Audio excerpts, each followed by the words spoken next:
Karibu awamu nyingine tena. Hii ni awamu ya 3 ya kisa chetu cha Magic House, jumba la ajabu. Wakati uliopita tuliishia kwenye sehemu ya pili ambapo tuliona misukosuko na vimbwanga vilivyowakuta wapangaji kwenye jumba la mzee Tindwa ambaye ni mfu anayeishi. Sasa sehemu ya 3 tunakuja kumuona kwamba Asha, sababu Asha yeye alikuwa ni muumini wa dini, alikuwa mara kwa mara akifanya maombi ili zile ndoto ambazo zilikuwa zikimtokea awali ziweze kumtoka katika akili yake. Kwa hiyo Asha alikuwa akiomba mara kwa mara.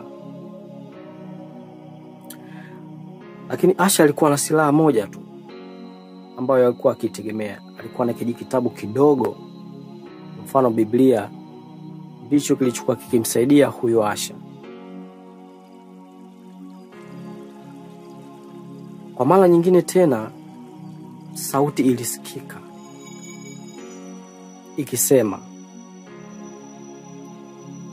naichoma leo na nitaichoma kila siku za mbeleni. Hiyo ni sauti ambayo ilisikika kwenye kuta za jumba hilo. Mara ghafla kulionekana mtu akiwa ameshika taa yenye mafuta ambayo yalikuwa na muonekano wa damu. Kumbuka hiyo picha au huyu mtu alikuwa akionekana kwenye ukuta. Picha hii ilikuwa inamaanisha ni picha ya mzee Tindwa ambaye huyu ni mfu anayeishi. Moto baadaye ukazuka, lakini haukuzuru wala haukuchoma zile kuta za nyumba. Moto huo ulianza kuzunguka kona zote za nyumba hiyo, na viumbe vya ajabu vilisikika vikilia milio ya aina tofauti. Kwa mara nyingine polisi walifika usiku huo na kukuta jumba hilo likiwa tupu, kwa maana ya milango ya jumba hilo lilifungwa. Hii ni mara nyingine polisi wanakuja lakini hawakuti kitu chochote ndani. Pindi tu polisi walipofika, sauti ilisikika tena kwa awamu nyingine ikisema, kwa kila kafala la mlango mmoja unafunguka, na mlango wa mwisho hautafunguliwa. Kumbuka msikilizaji, haya ni maneno tuseme ni ya mizimu au ya huyu mfu mzee Tindwa. Maaskari wale walichukua sanduku hilo na kulipeleka makumbusho ya historia ili kawe kama moja ya makumbusho au kikawe kivutio kwa watalii na vizazi vijavyo. Lakini usiku wa tarehe 13 ya mwezi uliofuata, msimamizi wa makumbusho hayo alipotea.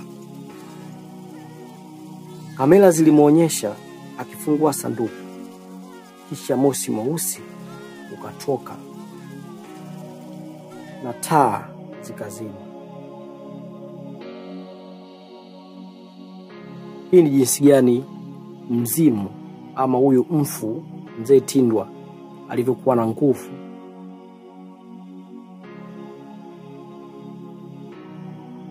Mpenzi msikilizaji na mtazamaji wa Mbondei Msomi, hadithi hii ndio imefikia tamati. Funzo: usipende kwenda sehemu ambayo hujafanya uchunguzi wa sehemu hiyo na kutaka kuanzisha makazi. Pia usiwe unamwamini mtu 100% katika maisha yako, sababu binadamu wana mtindo wa kubadilika.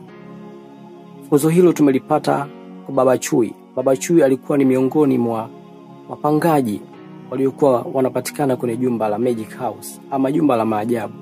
Lakini baadaye Baba Chui naye pia anaonekana kuwa alikuwa sio mtu wa kawaida.